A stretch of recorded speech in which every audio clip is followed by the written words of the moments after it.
एक बड़ी खबर आई है। बिहार के चर्चित पत्रकार मनीष कश्यप का एक बड़ा खुलासा हुआ है। दरअसल महागठबंधन की सरकार को गिराने के लिए एक साजिश जो है रची गई थी तमिलनाडु प्रकरण में। इस वक्त की एक बड़ी खबर बिहार के राजधानी पटना से आ रही है, जहां बताया जा रहा है कि मनीष कश्यप की गिरफ्तारी मामले में पटना पुलिस को एक बड़ी सफलता हाथ लगी है। सूत्रों के अनुसार आर्थिक अपराध इकाई द्वारा जो पूछताछ करने के बाद मनीष कश्यप के द्वारा एक स्वीकार किया गया कि तमिलनाडु प्रकरण के पीछे उसका हाथ है।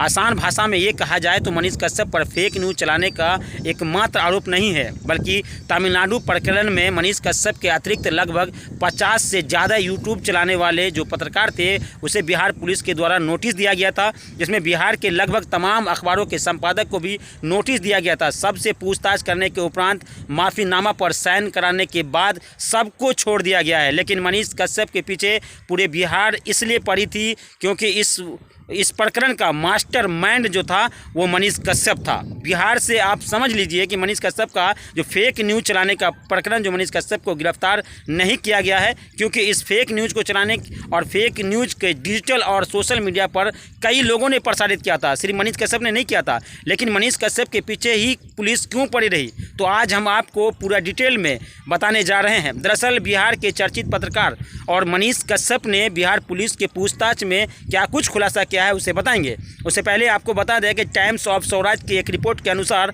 वरिष्ठ पत्रकार संतोष सिंह ने यह दावा किया है कि मनीष कश्यप ने अपराध इकाई की पूछताछ के दौरान ये स्वीकार किया कि वह बिहार में महागठबंधन सरकार को अस्थिर करना चाहता था। जब से नीतीश कुमार ने बीजेपी का साथ छोड़कर तेजस्वी के संग गठबंधन किया है, तब से वह नीतीश सरकार के खिलाफ लगातार साजिश रच रहा था। तमिलनाडु प्रकरण मामला सामने आने के पहले सुनियोजित ढंग से तमिलनाडु गया था और वहां रह रहे मजदूरों के सरदार यानी कि ये साफ समझ लीजिए कि वहां के जो नेता थे उन यानी कि मनोज यादव से मिला था। मनीष कश्यप ने बताया कि जब वह तमिलनाडु पहुंचा था तब वहां उसकी दोस्ती मनोज यादव से हुई थी, जो झारखंड का रहने वाला था।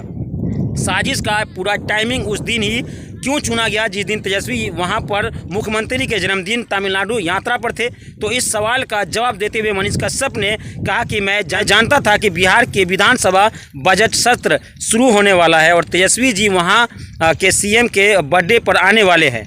यानी ये समझ लीजिए कि मनीष कश्यप को ये सारा षड्यंत्र पहले से पता था।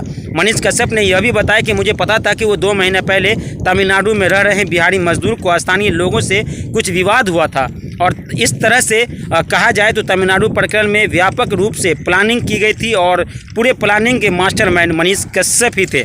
और यह भी बताया गया कि मुझे पता था कि महागठबंधन सरकार का वोट बैंक मजदूर वर्ग से आते हैं, जो दिल्ली, मुंबई, कोलकाता, असम या तमिलनाडु जैसे शहरों में लेबर जो ग्रेड के काम करने वाले मजदूर है, लेबर वर्ग के जो बीच घर का माहौल बनाना ये उनका उद्देश्य था। और मनीष कश्यप ने यह भी जानता था कि वीडियो वायरल होने के बाद बीजेपी के वरिष्ठ नेता यानी ये कह लीजिए कि नेता प्रतिपक्ष विधानसभा में यह मुद्दा को उठाएंगे और इस पर जमकर हंगामा करेंगे। और उनके साजिश के पीछे यह भी मंशा थी कि बिहार से बाहर रह रहे मजदूरों के बीच यह संदेश फैलाया जाए कि बिहार सरकार प्रवासी मजदूरों को पिटवाने का काम कर रही है और बीजेपी उनका साथ दे रही है। बीजेपी के लोग हमेशा प्रवासी मजदूर के साथ थे और हैं और रहेंगे, ये बात लोगों के मन में डालना उनका मकसद था। आर्थिक अपराध इकाई के सूत्रों का कहना है कि मनीष कश्यप को जब मोबाइल का CDR दिखाया गया और पूछा गया कि तुम मनोज यादव से क्यों बात कर रहे थे, इससे तुम्हारा क्या संबंध है, इस बात का मनीष कश्यप के पास कोई जवाब नहीं था। पुलिस ने पूछा कि आप 2 महीने से तमिलनाडु के लोगों के साथ क्यों संपर्क में थे, मनीष कश्यप के पास इस बात का भी कोई जवाब नहीं था। फर्जी वीडियो बनाकर आपके पास क्यों भेजा गया, आपने इस सर्कुलेट क्यों किया, इस बात का भी मनीष कश्यप के पास कोई जवाब नहीं था।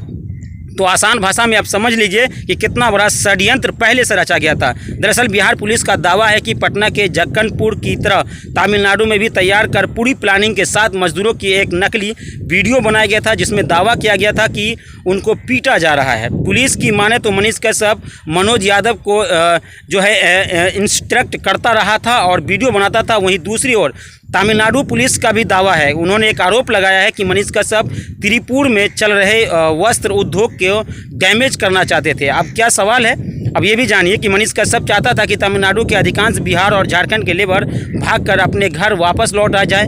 मनीष कश्यप पत्रकारिता करने के बदले उन सभी लोगों को मदद पहुंचा रहे थे जो तिरुपुर के वस्त्र उद्योग को बर्बाद करना चाहते थे। ये सारी जानकारी मनीष कश्यप ने बिहार पुलिस और तमिलनाडु पुलिस के पूछताछ के दौरान स्वीकार किया है। वहीं कई और मामले की और बात निकल कर आने की संभावना है। हालांकि पूछताछ का आज पहला दिन था और पहले दिन की पूछताछ में मनीष कश्यप ने कई बड़े खुलासे कर दिए हैं और जैसा कि कल जो है एक और पूछताछ की जाएगी और हो सकता है कि उसे रिमांड में लिया जाए, क्योंकि मनीष कश्यप को तमिलनाडु ले जाया गया है, वहाँ पूछताछ की जा रही है। वहीं कोर्ट से जो है उनके बारे में जो है वहाँ से उनके लिए मनीष कश्यप के लिए कोर्ट से जो है एक अर्जी दायर करेंगे बिहार पुलिस और तमिलनाडु पुलिस, फिर उनको रिमांड में लिया जाएगा, यानी रिमांड में लेने की मांग करेंगे और रिमांड में लिया जाएगा, वहाँ और पूछताछ की जाएगी। लेकिन आप समझ गए दोस्तों कि पूरा षड्यंत्र क्या था। मनीष कश्यप ने जिस तरह का खेल खेला था और जिस तरह से वो तमिलनाडु प्रकरण पे वीडियो वायरल किए थे, फर्जी वीडियो बनाए थे, नकली वीडियो बनाकर वायरल किया था, तो कहीं ना कहीं बड़ा खुलासा हुआ है। और मनीष कश्यप इनके पीछे क्या राज था वो आप जान गए।